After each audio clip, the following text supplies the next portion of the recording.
Hello students. UP TGT PGT physics exam preparation की इस test series में आपका स्वागत है। आपके लिए एक और नया क्वेश्चन, बेहतरीन क्वेश्चन लेके आए हैं। बताइए इसका आंसर क्या होगा। क्वेश्चन है, the kinetic energy of a planet in an elliptical orbit about the sun at position A, B and C.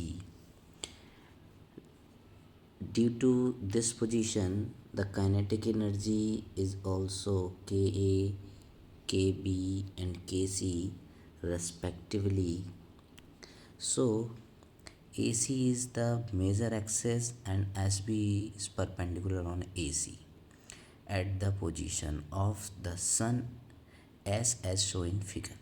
ठीक है, तो स्टूडेंट्स हिंदी और इंग्लिश वाले दोनों स्टूडेंट्स के लिए, दोनों टाइप्स के स्टूडेंट के लिए देखो भाई, समझने की बात ये है इसमें कि काइनेटिक एनर्जी यानी गतिज ऊर्जा के मान पूछ रहा है। कहाँ कहाँ पूछ रहा है? 3 जगह पे पूछ रहा है, ए पे, बी पे और सी पे।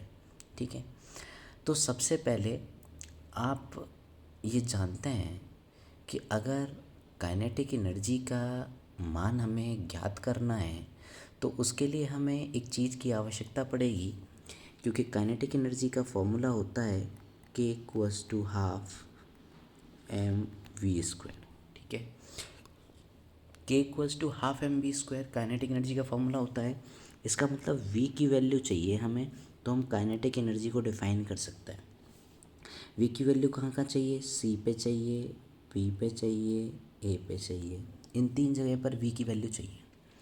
तो देखिए, जब कोई भी प्लेनेट किसी इलिप्टिकल पाथ पर मूव करता है तो वहाँ पर कोणीय संवेग संरक्षण का नियम या क्षेत्रीय चाल नियम, जिसे केपलर का द्वितीय नियम भी कहते हैं, वो लागू होता है।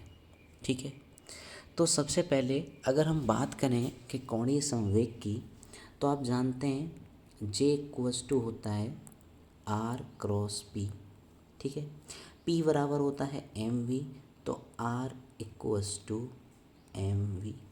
ठीक है, R×mv।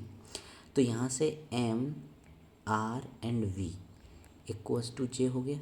ठीक है, कोणीय संवेग संरक्षण के नियम से J=mv/r। ठीक है, देखिए अगर यहाँ से कोई प्लैनेट होगा, वो प्लैनेट अगर मूव कर रहा होगा इस पाथ पर, प्लैनेट अगर मूव कर रहा होगा तो ऑब्वियसली मास ऑफ प्लैनेट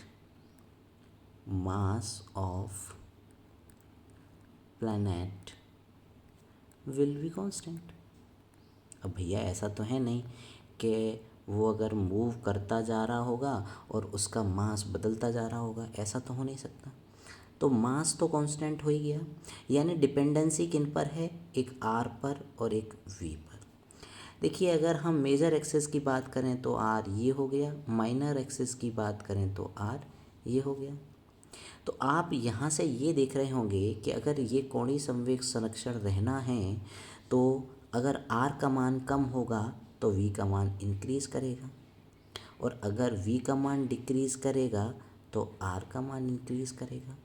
तो आप सी पर देख लीजिए, आर का मान बहुत ज़्यादा है, आर का मान सी पर बहुत ज़्यादा है, तो kinetic energy at point C will be very low. ठीक है, बहुत लो हो जाएगी। काइनेटिक एनर्जी बी पॉइंट की बात करें तो जो आप देख सकते हैं कि बी पॉइंट पर जो आर की वैल्यू है वो ए पॉइंट से ज़्यादा है। क्यों ज़्यादा है? क्योंकि आप देख सकते हैं कि ये सन जो है, जो कि फोकाई पर है, वो वहाँ से ए पॉइंट की डिस्टेंस बहुत कम दिख रही है आपको, और ये आपका जो लघु अक्ष है वो आपका ज़्यादा दिख रहा है।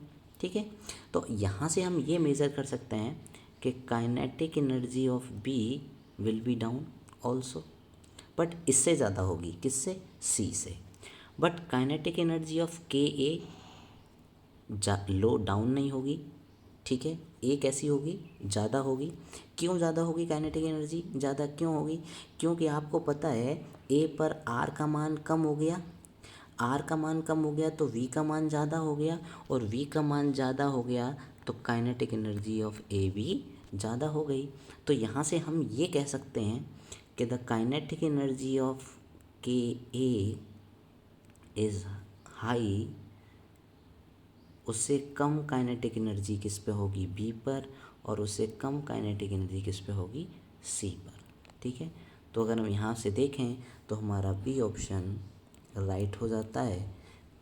ओके, तो ऐसे ही अमेजिंग क्वेश्चंस के लिए please UP TGT PGT aspirants subscribe कर लो मेरा चैनल यार, जिससे कि मुझे थोड़ा सा मोटिवेशन मिलेगा और मैं आपके लिए बेहतरीन क्वेश्चन लाता रहूँगा। Thank you.